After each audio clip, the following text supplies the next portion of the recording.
your wine But out? what I was saying was, I came out with my country single first, and then Beyonce came out with hers. We're acting like this is just a new thing here, and the trend began last year, is what you're saying. Give the credit. Y'all don't remember Love Girl Summer. Come on now. So, okay, what we're saying is the album will be here this fall. We teased you last year, but now y'all hopping on a country bandwagon because Beyonce did it, and we're not mad because we stay in the gang too. She sent the elevator down. We're just trying to come up. That's all I'm saying. Brace yourself for the bars that are on the way. Clearly, all my ladies. Okay. Wow. Let's talk about the wine. Wow. Okay, we grabbed an easy wine today. This is Apothic Crush. Available like literally everywhere. Target, Walmart, your regular liquor store. $10 wine. Why did we pick this wine? It's Girl Month. It is International Women's Month. And for the girls that just want to go in and buy a wine, 9 times out of 10, don't lie, you bought the wine because the bottle was cute. This bottle is very cute. This blend is actually very good. Mm-hmm. It is a soft red blend. So Pinot Noir, Sauvignon, all the like semi-dry kind of vibe. Definitely a hearty little heifer. She is. Like caramel, the wood things. Is that what that is? It's she thick. She thick in me. Do the thighs match? I mean, the thighs match. No ant booty. She thick. She can handle beef, some pork. This the wine you drink at the cookout. This is a wine. No, yeah. So you know what? I think this I had to use this on just some random shit, like pouring it in my steak, like cooking it. I could definitely see this for like a reduction kind of thing if you were going to cook with it, but like a dinner wine pairing for sure. If you are a sad girl that likes to eat and you bought your wine for dinner, this is the girl for you. Yeah, I would totally eat. This is not a girl dinner wine. This don't go with Cheez-Its. Like, this a dinner wine. So definitely love it. $10. Like, kind of sweet. Not like it's not too sweet forward at all, but like the dry is nice. Yeah, I like this. The dry is nice. I kind of want to, and I don't really keep wine in the house, but ever so often. But this is one I really like. We were 2 steps from swapping it for Jose, so don't play. And tequila. What am I say? Do the OT Mexican and tequila. Tequila. Hey, the Mexican OT, he kind of cute. Bro hot. In the album. I didn't know it was an album, but I'm here for that part. Bro? Like, how you doing? But I'm here for that. But how you doing? So welcome back to And Wine. It is Women's Month. Stop. What's up? I know you like them thick. What's up? I'm supposed to be chosen. Okay, I'm sorry. Wow. First the elevator came down. Now you going down. Like, what is happening? I'm trying to turn his whole world upside down. Women's Month means women are choosing. And you can take command of your life too. All right. I'm dead. So that was the wine down. Yes. Y'all know about the wine. Get the Apothic Crush. We love it. Very young. Let's talk about achievement. Women and honoring them. Look. I'm a woman. I'm a high achiever. Facts. Honor me. No, high key, bend the knee. So it's Women's Month, and we thought about splitting this up into 2 ways, like looking back at historical women and notable women of the past, but like no shade to the Fridas or the Corettas or anybody else, but there are some actual like notable women in your life that are worth acknowledging. So this stuff. Keep going. This Women's History, we're going to take a look at some of the personal women and pay a couple shout outs to our cornerstone girls, if you will, because what is it, Mayree? Hey, man, why would you use Coretta? Why not? Coretta, Frida, they're achieving women. All I could think about was Jonathan Major. I knew it. I fucking knew it. I fucking knew it. Okay, continue. They should have fed me before they gave me wine. This month, for Women's Month, we're going to be honoring the women in our lives, right? Instead of just shouting out all the historical figures that we all know and love, we're going to take a look at some of the notable women in our books that have lended their chapters and support to us and making us what? Phenomenal women that we are. Look how you ate that down. Come on. I tried. I tried. It's an analogy. What an analogy. Girl. So obviously everybody's going to start with their moms or their grandmothers and things of that nature. That's what I'm saying. Look, can you? Okay, go ahead. It's Women's History Month, Mayree. Not you want to make this lady history. Like, help me. My mama liked my picture on Instagram last week. Okay. No, I'm quit playing. So we're. I almost spit all this wine on this nice lady furniture. Okay, so we can't get put out of Popa State. So hear me out. We're talking about how we became to be phenomenal. As many people may or may not know, I have an identity problem. I got a bunch of different aliases. Not because I don't like my name, but because it's an old ass lady name. Let's talk about it. I love that name. Mayree. Nobody. I saw this TikTok last night. Actually, the lady name was like Beverly Eloise. Oh God! And she was like, "Who else is under 35 with an old lady name?" And I was like, "Me." And she was like, "People don't believe it." Thanks, Granny. Beverly Eloise. Thanks, Granny, because I got an old lady name, and I'm named after my granny, so I'm Mayree Jr.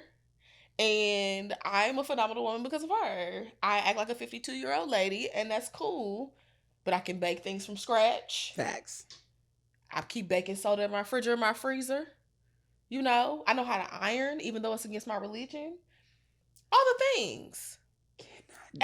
Listen, as single woman Joan, people don't think you're domesticated and traditional, but I'm very much those things. That's a cultural shift, right? Like, there's a lot of shade on being domesticated now. Yeah, but then there's a weird like fetishizing of like everybody wants to be a housewife, or you think you want to be a housewife thing. Yeah, with that Mormon lady on the clock app. Wait, what? Yeah, where she makes like everything from scratch. Like that lady. No, I don't have time for her. That's she's propaganda. An overachiever. She's an overachiever. That's propaganda. But like literally like just like my granny was so cool. So she was one of those people like she's very like secretive, like she was a mystery. But she had told me one time that she went to Pearl High School in Nashville, Tennessee. Okay. Not Pearl Cone, the actual Pearl, which is now Martin Luther King High School. Which I also went to. So they have a cool section in there that has like all the old like photos, yearbook pictures, whatever. Okay. And she was like, "Yeah, my picture's up there." And so when she went there, she got original alum. A home economic, like, what do you call it? Scholarship thing, because she was so good. It's the wine. But she got like a scholarship because she was so good at it, and it was because a teacher like recognized that in her. Okay. And so my granny was like legit like a homemaker. Like I mean, she had a job, like, but her job was like caretaking for people and stuff like that that she retired from. But like I feel like I am the woman I am today. I'm so multifaceted because I know how to do so many things. And then like growing up with an like older person, I watch Dateline and 60 Minutes. Good times. You know, so like shout out to the documentary girls. They're making like movies, Netflix specials about. Like I've been on that. When They See Us, and baby, I was watching that in real time on the news with my OG. I was there. So like, yeah, I'm very much an old spirit. And contrary to popular belief, a lot of single woman Joan is, you know, traditional. Traditional. Define traditional. Like, what does that mean to you? A traditional woman. You got me there. I hate you so much.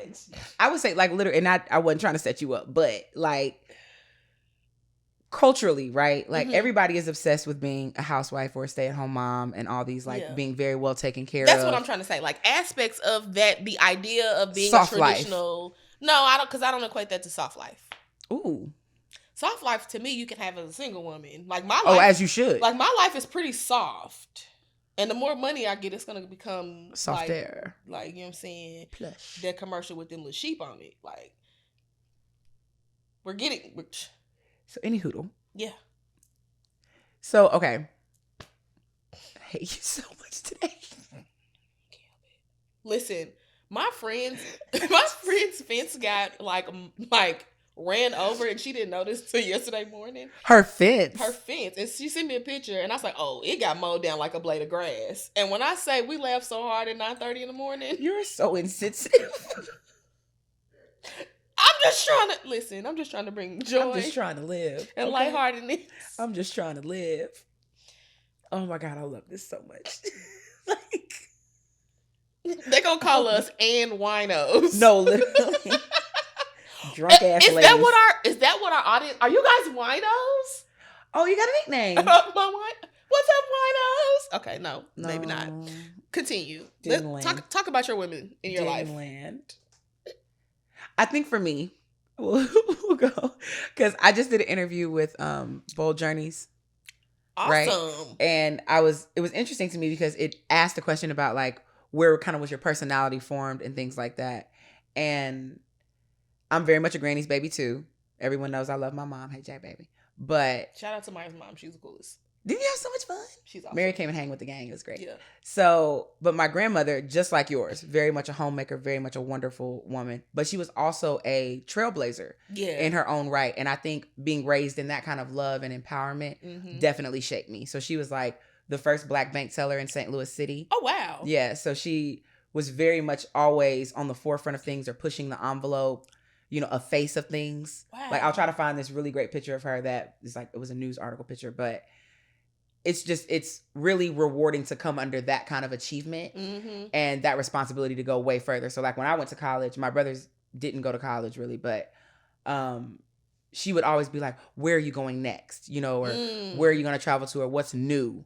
You know what I mean? Like everything is conquerable for you kind of thing. So I got to give my credit to Betty for sure. Shout out to Betty. Betty James, that's my girl. Miss my girl. But I just think there's so much that we take for granted when we look at like the history of women, that women every day are moving that mark, right? And some of those women are doing the tangible things like being the first at this or, you know, whatever. But every one of you came from a woman. You owe it all to a woman. You know, whether or not you wanted to be here, you like the woman, those things don't really matter. I think Women's History Day has to be a bit more broadened from just like historical figures and facts to being like, damn, the girls do it again and again and again. Yeah. Like there's so many, just as this month approaches, so many messages that come in form of commercials or just different things that brands are putting out about all of these magnificent like historical figures, but like the people in our lives are really the ones who shape us more than anything. And even just thinking about what you were saying about your grandmother having all these wonderful achievements and being the first at things, my grandma, she was a leader, so she didn't go to college, even though she was so good at what she did. She ended up, you know, she got married, she had a family, so on and so forth. But she was a leader. So like in her community, she was like the president of the usher board. And I think that's a lot of where I got that from, where people like knew she was no nonsense. Like they knew that she loved them and she was very stern, sometimes mean. You gotta be mean though. That is a testament to being a Black girl. But I think that's where I get it from.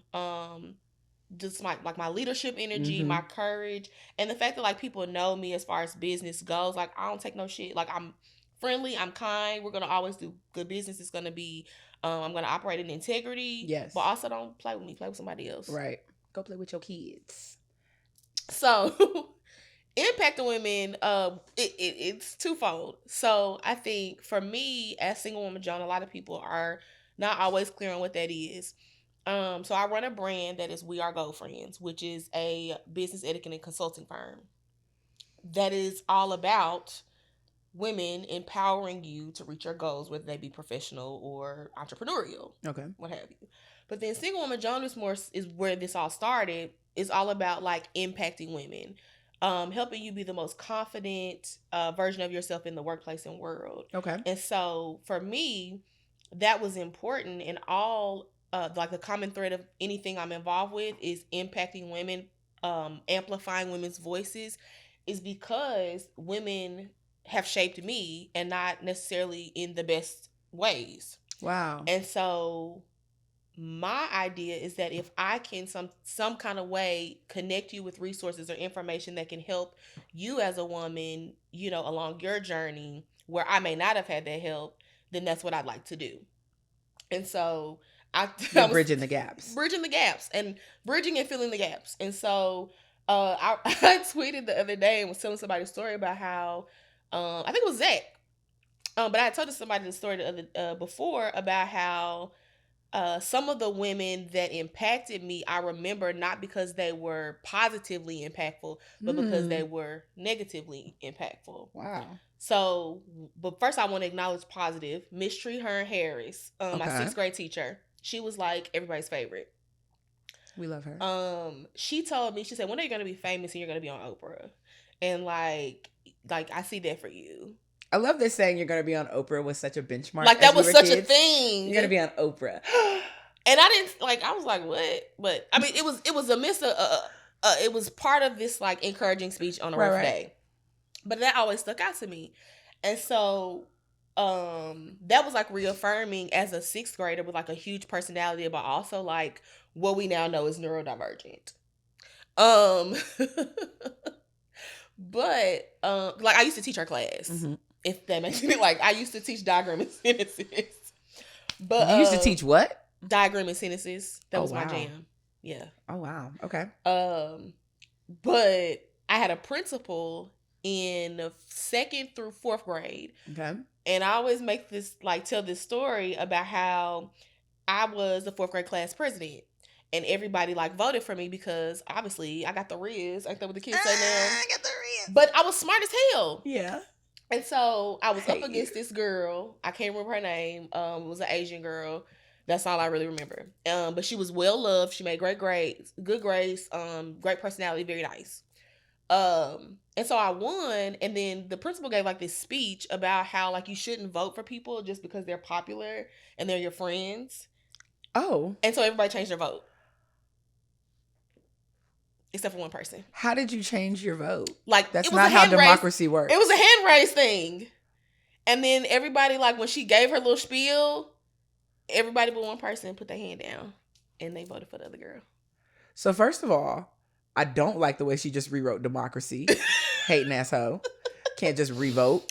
But the reason why I say that is because over the course of my life, I've encountered things like that. Where women have been your roadblock. Where women who have been my roadblock. Uh-oh. They've been my roadblock. And it's only now in my 30s that I'm realizing that even though that may have been, a roadblock or a challenge or something I had to overcome, it's made me a lot tougher. It's made me a lot more resourceful. And it's made me a lot more understanding too. Because now I'm in situations with women where not all the time do they understand me. And although the onus isn't on me to manage other people's feelings, right, I can be understanding in other women's perspectives because we've all been impacted differently in our different experiences with and as women. That actually is really mature of you. I told you I had went to therapy and shit. That is healed as fuck. Because it's so easy to say it's not my problem or whatever, but I can own a certain amount of how you receive me. Mm-hmm. It's an awareness. It's an awareness. And depending on how you've encountered other women, you definitely see it through that lens. Mm-hmm. And I may or may not be triggering to you, just unbeknownst. Because I'm out here triggering the girlies. So I heard. Yeah. You want to talk about it? Do you want to talk about it? Let's talk about it. I feel like I'm talking too much. Or we're just talking. Y'all know I always got a story. Well, hot takes, right? Welcome to the segment. Hot takes, all the things. Impacting women. I want to draw your attention to, of course, this huge conversation around pro-lifing, abortions, in particular, embryos. Ooh, let's get into it. If you saw that conversation, I think he's a CBS anchor. And I had his name too. He ate those people for lunch. It was Mississippi Republicans. And he was making the conversation, making a very poignant note that you can't be pro-life if you're not going to be pro-lifespan, pretty much. So you can't be pro-life about babies in the womb, but not pro-life about Medicaid or education or women's rights. The way he worded that was so... Ate it. And I mean, they were just like, whoa. Because you can't be because you want this person to live, but you don't care about the quality of their life thereafter. Very interesting conversation, especially considering that we all know Roe v. Wade went down. And it's crazy. Outrageous. And some 14, 15 plus states now have banned abortion. Mm-hmm. And just recently in February, Alabama has now weighed in to say that fertilized embryos for IVF treatments are children. What about that lady who got her kids through IVF, but then now voted against it's like, I got mine, but you can't get yours. But you can't get yours. That's crazy. And that's what made me think of this, because you were mentioning how women were your own roadblock. Are we always being sisterly? And it's that. So there's this responsibility. Like, we're all like, I'm a girls girl. I love the girls. Oh man, that girls topic on Twitter was crazy. Because a lot of women want to be girls because it's trendy, but you don't in fact protect or advocate for women. Let's talk about it, because you'll tell you girls all day long, women empowerment, woo woo, but then you out here spreading rumors about Mayree. What kind of girls are do those? What kind of girls is that? What is that? Well, you're making up rumors about people. About people. They're not true, and it's not nice. True. Girl on girl crimes are a crime against humanity. Are a crime against humanity. Our crimes against humanity. Discuss. Because what? Y'all are outrageous. But I think it's an intentional attack. There is a decline in, childbirth and whatnot, because the girls realize one, childbirth is dangerous. Yeah. And depending on where you are in your life and on your trajectory for your life, having a child can butt fuck it. And it's a privilege for a man. And a lot of y'all has not been worthy of that privilege as of late. You've not been exhibiting characteristics that would make me want to bear a child for you. So, and then you have the men, though, in these positions to make this decision, and the women that have risen to this level of power. Know how the damn parts still work. Don't know that. You ain't got a uterus. Still don't advocate for the needs of women. Tubes. You ain't got the parts. You ain't got to risk a tubal birth. You ain't got the parts to be weighing in on a conversation like that. So y'all don't even know really what pH balance is for real. No, for real. For real. They think it's for their fish tanks. Let's talk about Auntie Tia Kemp. We're talking about phenomenal women. What? No, the power of women. Dead ass. Okay. We're being funny. It's but good. Like that song, that's like all the rave now by, what's his name? D-Lo or something like that. What song? The one we was just singing, the bad bitch, fit the flow, in hibachi. That song. Oh my God. Okay. Yes. Yeah. My God. Okay, so him and Gal got the beefing. What gal? Tia Kemp. But she made this fucking song pop. That's the only reason why we singing the song. No, literally. It's the only reason why we doing this. Wait, why would they beefing? They're booking her just to come perform the song. Like, how you run off with a nigga song? Yeah. And that's the most player shit I've ever heard. Steal a nigga shit and make a bag off of it. All right, Auntie. Take notes. Because I think it was like he said she tried to get down on him, like sleep with him or something, and then she posted.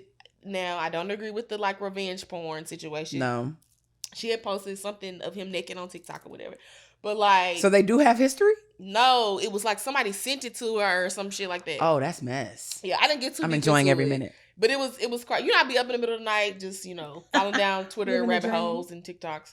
But yeah, so now I just seen like she was on some stage somewhere singing a song. Standing on straight business with that man.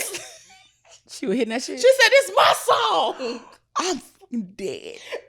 I'm gonna send it to you. Yes, please. Actually, it'll be linked below. But that's to say that like women, we really can make anything hot. Mm-hmm. You know what I'm saying? The driving force of... But it's through authenticity, just being yourself. I was gonna say the driving force of... The fuck? Just being yourself. Culture. And so like, that's the thing, right? Like everybody's like, it drives from the gays and the culture. And it's like, it's women. Mm-hmm. Women drive consumerism. Mm-hmm. Women drive trends. Mm-hmm. Not the gays want to be the girls, but the girls are the girls, okay? So it's the girls. It's always the girls. So give the credits where it's due. Yeah. I want to ask one controversial question because it has come up in the conversation around Women's Month. Mm-hmm. Should there be a Trans Women's Month, or are trans women just women? Somebody asked that? Mm-hmm. In so many words.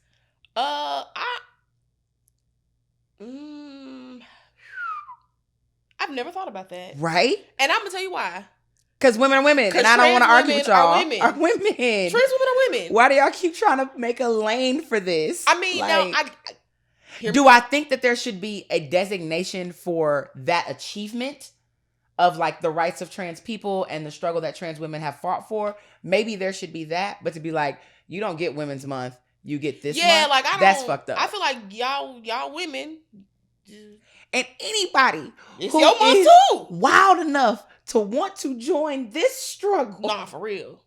Girl, get your flag. Come be a girl with the girls, cause damn. Except for Caitlyn Jenner, and I mean that. But she took the Autobahn to get in the pussy, and that's not fair. No, you got to work hard. What? She was flying. She did 90 in the fast. My thing was just more so like she was like, no, she this bought about her way being in. a woman, and then she was like, I'm really not one of y'all. Like, never struggled. I don't really care about your struggles. Didn't go through the things. No, you bought your way in. Autobahn. Pussy land. That's not fair. That's not fair. The girls had their awkward phases and struggles and trying to like feminize themselves. I can't comprehend what it must be to see myself and not see a woman, and then in turn be trying to create that femininity in myself that I feel so deeply, and you just show up one day completely situated. That's unfair. No, I feel you there. That's unfair. And you don't get to speak on any trans right. You know what did a good or I think what made me first even like look at it from that perspective was Orange is the New Black.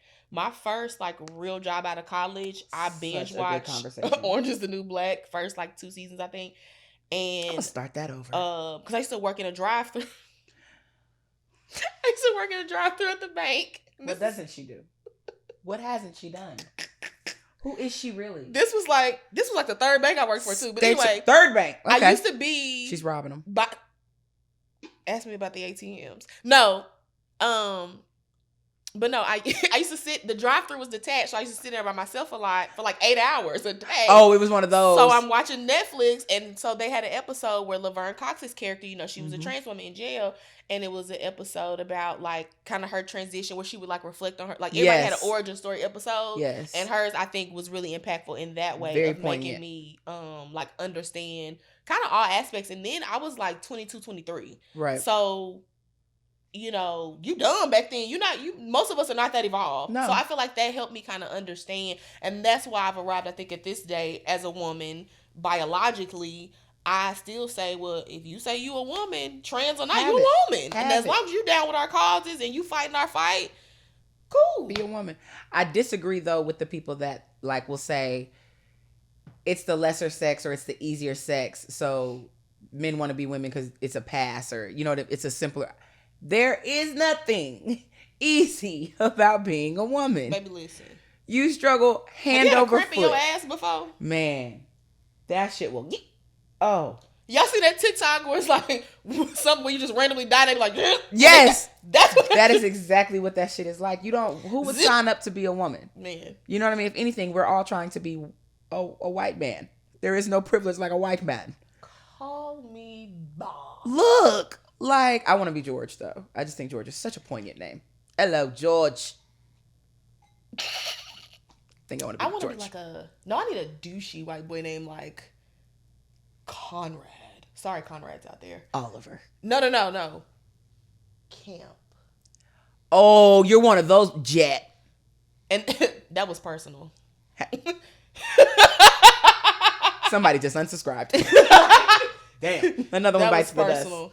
But, like, I think it's interesting because in all aspects of womanhood, this is a hard hoe. It's a hard go every time you're making less money. You have to advocate for these things. Like, it's not, there is no easy role I learned here. About that. Shout out to Lemons to Lemonade, Brittany Oliver. She had a forum, like, years ago, like some kind of, like, panel event with Ladies Get Paid. And that's how I learned about, like, the women's pay disparity. Like, I always knew we didn't make enough, but, like, you actually get, like, a percentage and numbers, and you learn about all the ways that there are impactful women, like, bold women out there who are fighting that fight for us to break those glass ceilings. Yeah. It's just outrageous that those things exist. Yeah. That those are, just like, you know, redlining for housing and stuff like that. It's like, that's really a practice. That's really something y'all put into place to, like, women are only 75%. Shout out to the Exit 207 documentary. Y'all go watch that. Hey, documentaries. We love a documentary. That talked about the putting the interstate through our neighborhood in Nashville. Yes. That was, ooh. Is that what that was called? Exit 207? Okay. I call it the Jefferson Street fuck up.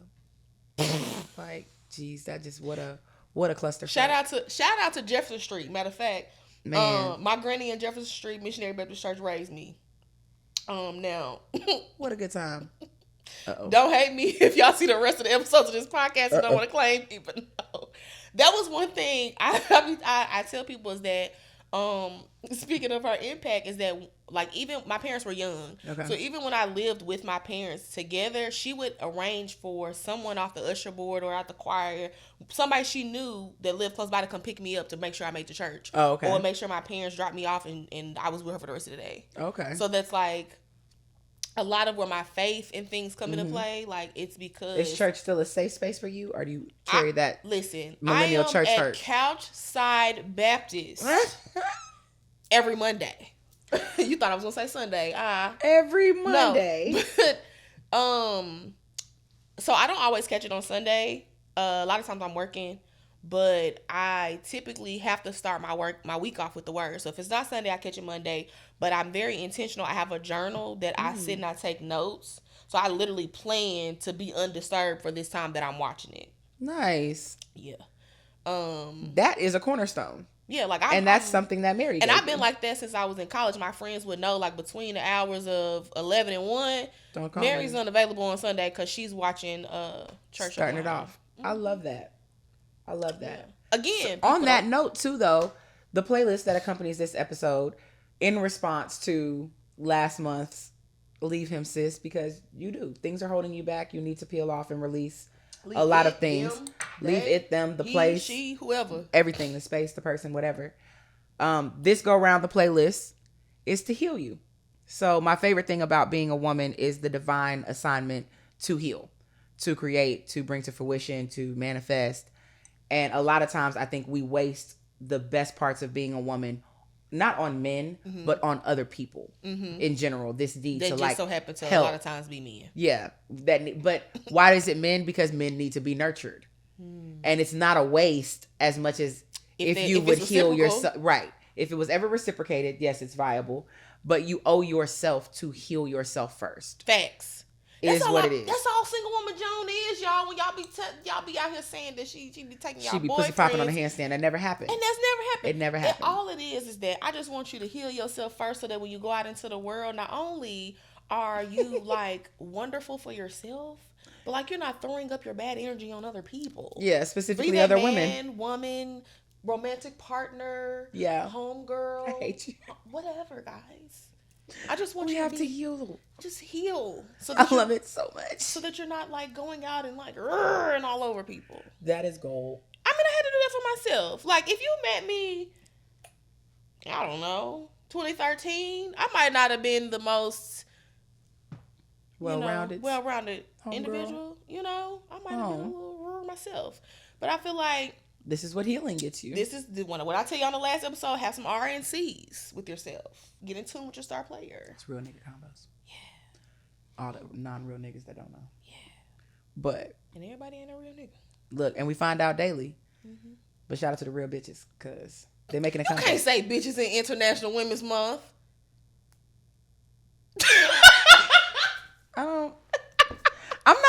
I've had that conversation a lot of times. I'm not offended by bitch like that. I'm not either. I love the term. I love the like stance, the attitude of it. Like when Amber Rose did the slut walk, I was like, yes, let's all go. I got a theory about that, but that's for another episode. Like, I think, promiscuity and all these things, I think those are all defined as only labels for women. Yeah. And I know some sluts. I know some slut ass men. Men are horrible, terrible judgment, sleep with anything. Thoughts. And I know some women that enjoy sex, and there's nothing wrong with that. And sometimes, you know what I'm saying, you like to get folded like an Auntie Annie's pretzel. Look. So anyway, need me like some dough. Whatever you need. Get what you need. But get what you need, okay? But I just think those things, like anytime you can take back the power of something, you should. Absolutely. So I try not to be quick offended by bitch. From men, I'm very much like, watch your mouth. Watch your mouth. I ain't your bitch. But I also find it indubitably like so disrespectful to call men bitches. Yes, I love it. I love it. So I do not call men bitches unless I intend to pull my glizzy out to offend you. Got that thing? If I called you a bitch, I got that thing. I'm ready to shoot. Got that thing on me. I don't too much call no man no bitch. Look. But if I call you one, you a bitch, or if you heard me call somebody one, you better know. Exit the vicinity. Like a bitch. Exit the vicinity. I'm gonna spray him. I'm gonna spray that bitch. I don't got no qualms about calling you one if you acting like one. Look. But it's not something that's not a go-to. It's not a quick draw. Yeah. Not a quick draw. Bitch. Because I'll call you. Also, my lexicon is so vast, I probably could insult you. For days. Before I ever arrived at bitch. But by the time I got to calling you a bitch, baby. Because I might leave with incompetent before I leave with bitch. Should be hurt by that. Incompetent mammy fucker. You should. Oh, wow. Yeah. See how that made you feel? That should hurt your feelings. And I ain't have to call you a bitch. I ain't even have to go there with you. Exactly. But I say that to all Shout bad out to bitches. Stephanie. That's with all the love. With all the love. Heal yourselves, heal those around you, but you owe it to yourself to heal first. So leave him, sis. It's go out lay now. On that lady couch, girl. Look, go lay on that lady couch and play the heal yourself playlist as well. And we got you.